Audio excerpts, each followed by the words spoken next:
Picture this, a weapon designed to cost $15, built to last maybe a few years of hard service. Yet over a century later, American special operators are still carrying it into combat zones across the world. This is the story of how John Moses Browning's M1911 pistol became the most enduring sidearm in military history, a design so perfect that the United States military simply refused to let it die. The year was 1899, and American soldiers were dying in the jungles of the Philippines, not from lack of courage, not from poor tactics. They were dying because their weapons were failing them at the worst possible moment. The standard issue Colt revolver, chambered in .38 long Colt, had proven catastrophically inadequate against determined Moro warriors who would charge through multiple gunshot wounds, high on a combination of adrenaline, religious fervor, and sometimes drugs that made them seemingly impervious to pain. These warriors, wrapped in thick cotton armor and driven by an unshakable will, could absorb 3, 4, sometimes 5 rounds from the .38 and keep coming with their razor-sharp Chris swords raised high.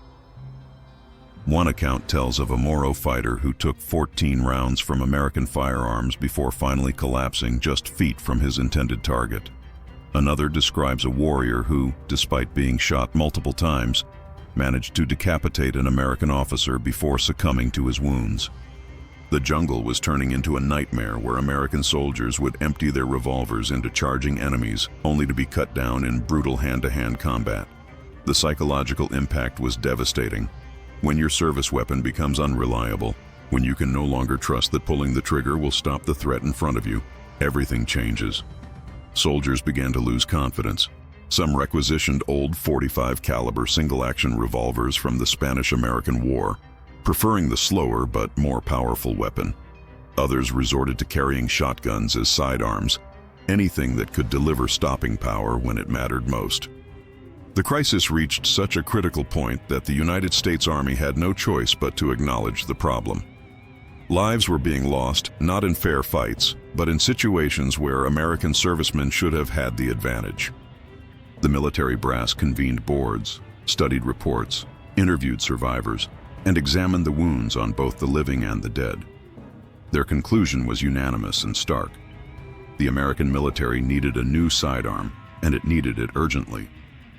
The requirements were specific and uncompromising. The new pistol must be semi-automatic for rapid fire. It must chamber a .45 caliber cartridge for maximum stopping power. It must be reliable under the harshest conditions imaginable, from tropical humidity to Arctic cold, from desert sand to jungle mud. It must be simple enough for conscripts to maintain and operate. And critically, it must have what the military termed man-stopping power, the ability to incapacitate a determined enemy with 1 or 2 well-placed shots. Enter John Moses Browning, a man whose name would become synonymous with firearms excellence. Born in Utah to a gunsmith father, Browning had designed his first rifle at age 13. By the time the Army came calling, he had already revolutionized firearms design multiple times over. He held dozens of patents and had created weapons that would define their categories for generations. The Winchester Model 1894, the Auto 5 shotgun, the Browning automatic rifle, these were all products of his genius. But the military pistol project would become perhaps his greatest achievement. Browning approached the problem with characteristic brilliance. He understood that the weapon needed to balance several competing demands. It had to be powerful enough to stop a man with one shot, yet controllable enough for accurate follow-up shots. It had to be reliable enough to function after being dropped in mud, yet precise enough to hit targets at defensive distances. It had to be simple enough for mass production during wartime, yet refined enough to last through years of hard use. The genius of Browning's solution lay in how he resolved these contradictions. The heart of the design was the .45 automatic Colt pistol cartridge, a round specifically developed to meet the Army's stopping power requirements. The bullet was large and heavy, moving at relatively modest velocity, which meant it would dump all its energy into the target rather than passing through. The wound channel it created was devastating, and more importantly, it would knock a man down through sheer kinetic energy transfer, even if the shot wasn't immediately fatal. Wrapped around this powerful cartridge, Browning created a masterpiece of mechanical engineering. The pistol used what's called a short recoil system, When fired, the barrel and slide would lock together and move backward about 1/4 of an inch before the barrel dropped down, unlocking from the slide. The slide would continue rearward, ejecting the spent case, while the barrel stopped and prepared to chamber the next round. A recoil spring would then drive the slide forward, stripping a fresh cartridge from the magazine and chambering it as the barrel rose back up to lock with the slide again. All of this happened in a fraction of a second, allowing for rapid aimed fire. But what made the design truly revolutionary was its elegant simplicity. Unlike competing designs that used complicated mechanisms with dozens of small parts, Browning's pistol could be field stripped into its major components: barrel, slide, frame, recoil spring, and magazine, without tools. A soldier could completely disassemble, clean, and reassemble the weapon in darkness, by touch alone, in less than a minute. The safety features were equally brilliant. Browning incorporated a grip safety that had to be depressed for the weapon to fire, meaning it was nearly impossible to accidentally discharge the pistol. A thumb safety provided an additional layer of security. The trigger pull was crisp and consistent, allowing for accurate shooting without excessive force that might pull the shot off target.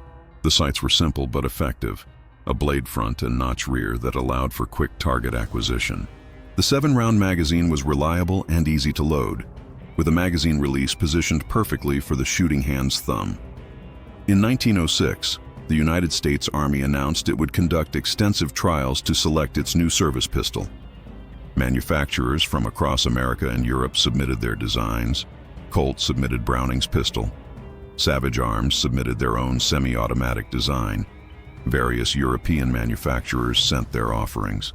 The testing protocol the Army devised was brutal, designed to push the weapons far beyond what any reasonable service life would demand.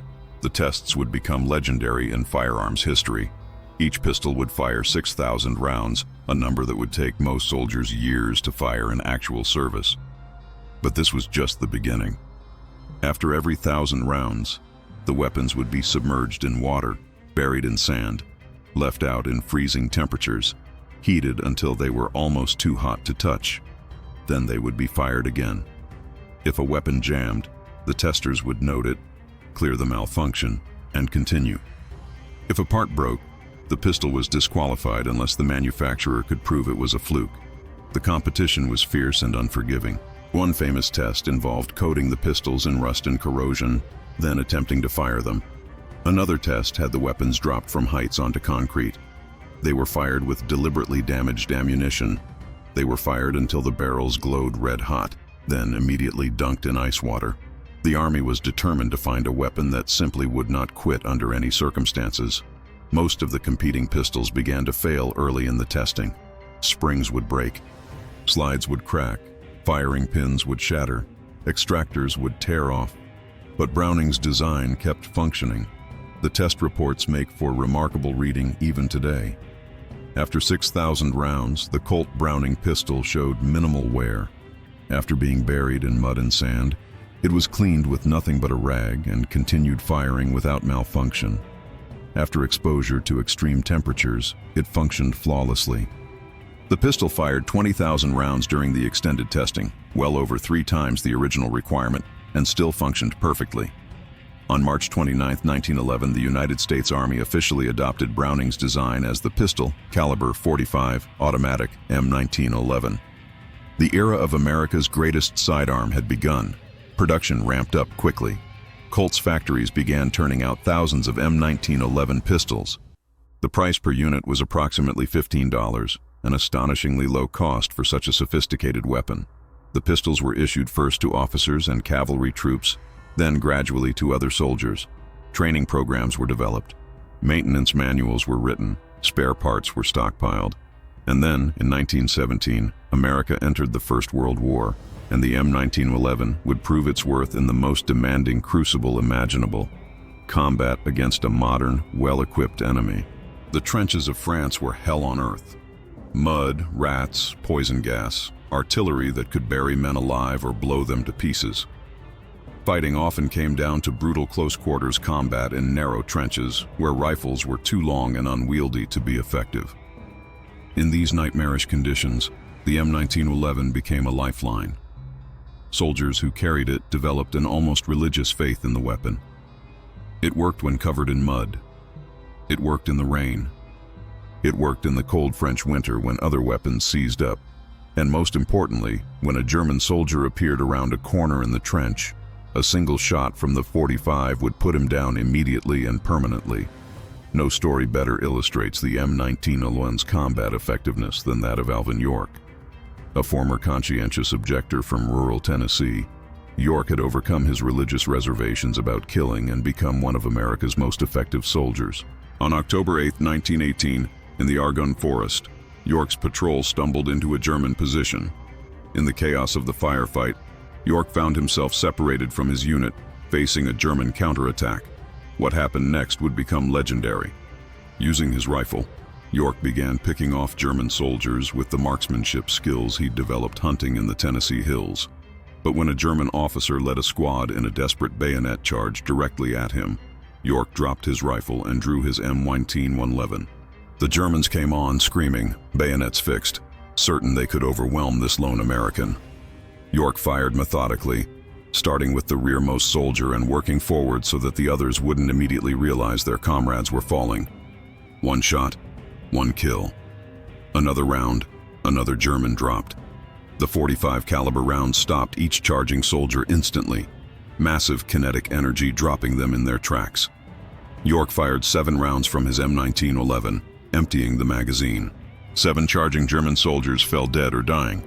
He reloaded smoothly, muscle memory taking over, and continued engaging targets.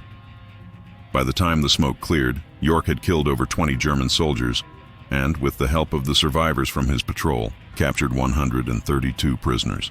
When asked later how he had survived and accomplished such an impossible feat, York credited his faith, his shooting skills, and his M1911.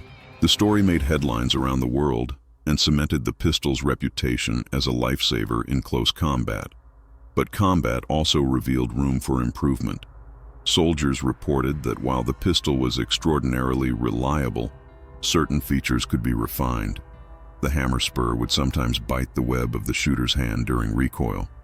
The grip safety, while effective, was slightly too small and could be difficult to depress reliably while wearing gloves. The trigger was excellent but could be improved further. The sights, while functional, were quite small and difficult to use in low-light conditions. The main spring housing was too thin and could be uncomfortable during extended shooting sessions. In the 1920s, with the benefit of millions of rounds fired in combat and training, the Army authorized changes to the design. The new version, designated the M1911A1, featured a shorter hammer spur that wouldn't bite the hand. The grip safety was extended upward into a beaver tail shape that was easier to engage reliably. The trigger was shortened and the frame behind it was cut away to accommodate soldiers with shorter fingers. The sights were made slightly larger and easier to see. The main spring housing was arched to better fit the shooter's palm and better control recoil. These changes were subtle, refinements rather than redesigns, but they improved the shooting experience noticeably. Critically, every M1911A1 part remained compatible with the original M1911, and the basic mechanism was unchanged. Browning's fundamental design was so sound that it needed only minor ergonomic adjustments, not mechanical revision. Then came World War II, and the M1911A1 would prove itself on a scale that dwarfed even the Great War. American industry mobilized on an unprecedented scale. Colt could not possibly produce enough pistols to meet demand, so the Army contracted with other manufacturers. Remington Rand, a company best known for making typewriters, began producing M1911A1 pistols by the tens of thousands. Ithaca Gun Company, primarily a shotgun manufacturer, added pistol production lines.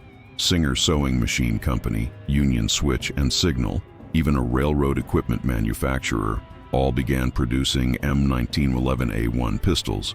The quality control was remarkably good. Parts were standardized to such a degree that you could take components from pistols made by 5 different manufacturers and assemble a functional weapon.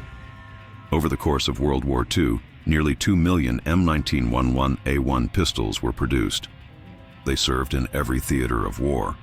In the frozen forests of the Ardennes, During the Battle of the Bulge, the M1911A1 kept functioning when German pistols seized up in the cold.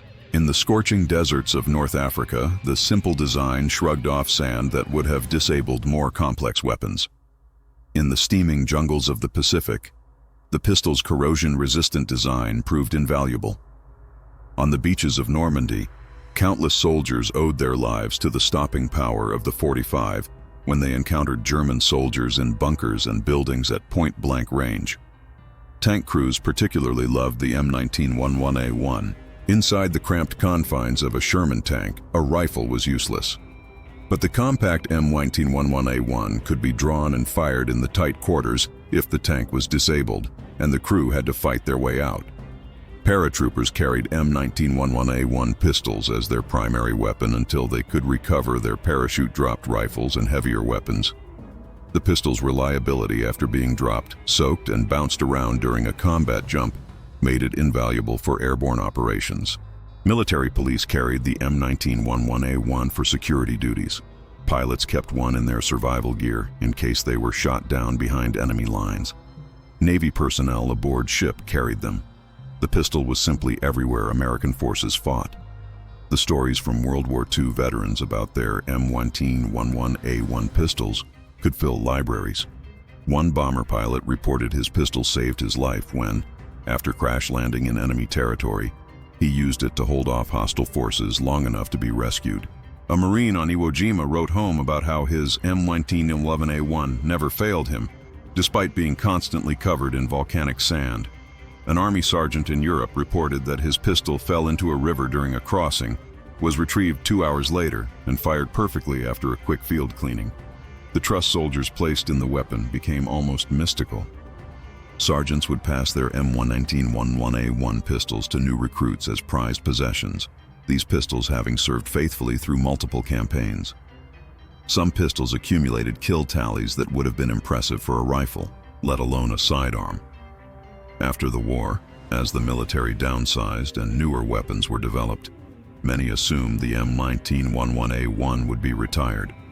After all, it was now a design over 30 years old, ancient by military standards, but the pistol simply refused to become obsolete. When war came to Korea in 1950, American soldiers once again found themselves in brutal close combat, and once again the M1911A1 proved invaluable. In the frozen Chosin Reservoir campaign, the pistol functioned in temperatures that reached 40 degrees below zero.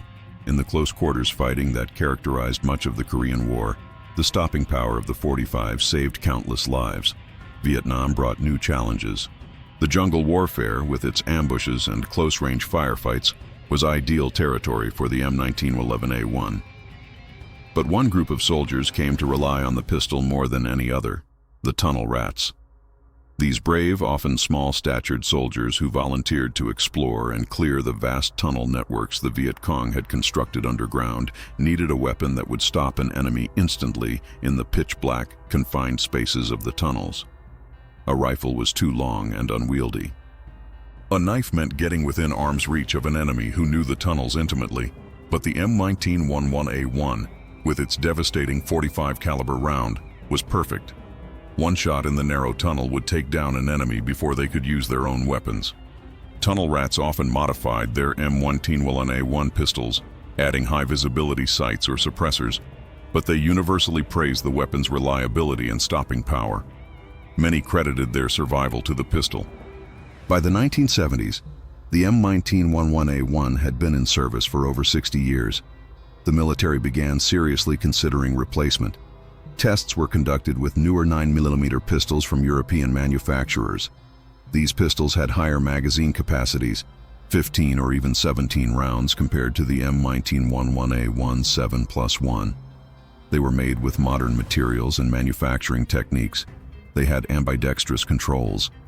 They were, on paper, superior in almost every way. In 1985, after extensive trials, the United States military officially adopted the Beretta 92F, designated the M9, as its standard sidearm. The era of the M1911A1 as the primary American military pistol had come to an end, or so everyone thought. What actually happened was far more interesting. The M9 was issued to conventional forces and it served adequately. But special operations units, the tip of the spear, the most elite soldiers in the American military, quietly declined to give up their M1911 pistols.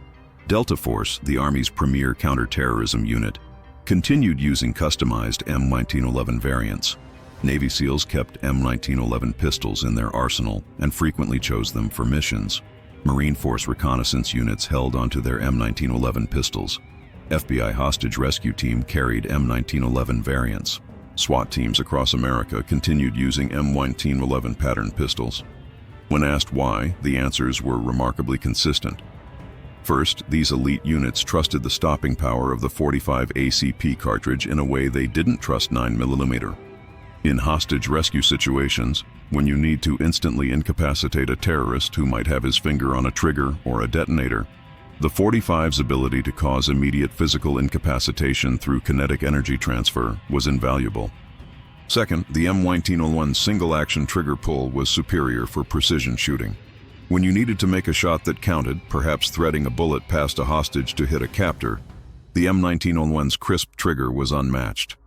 Third, and perhaps most importantly, these units had absolute confidence in the weapon's reliability. When your life depends on your sidearm functioning perfectly, you don't take chances with unproven designs.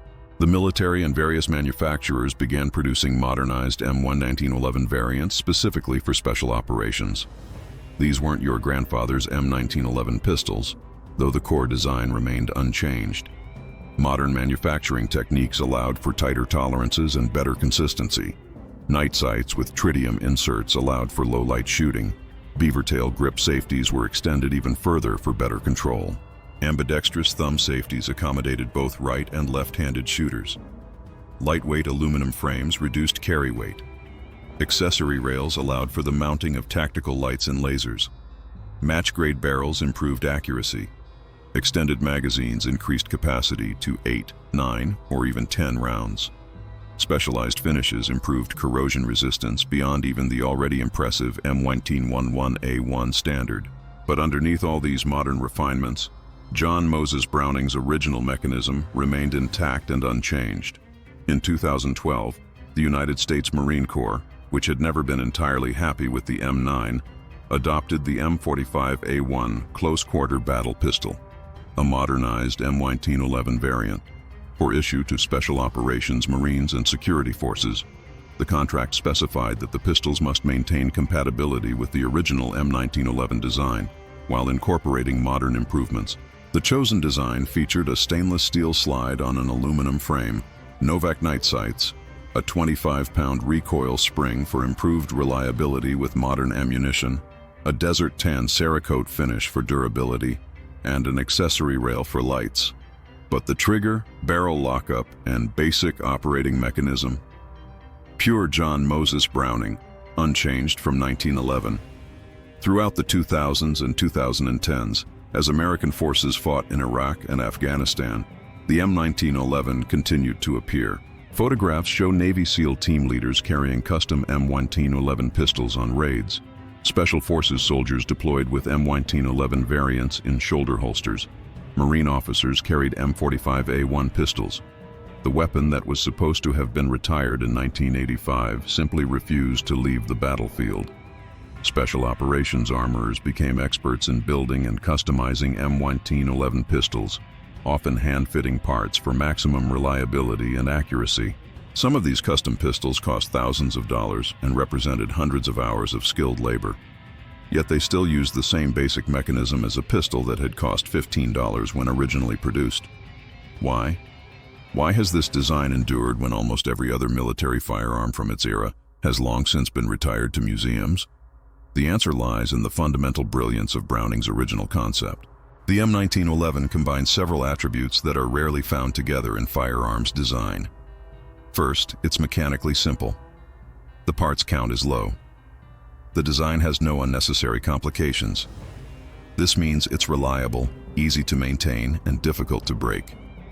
Second, the single-action trigger mechanism provides a level of precision that's hard to match.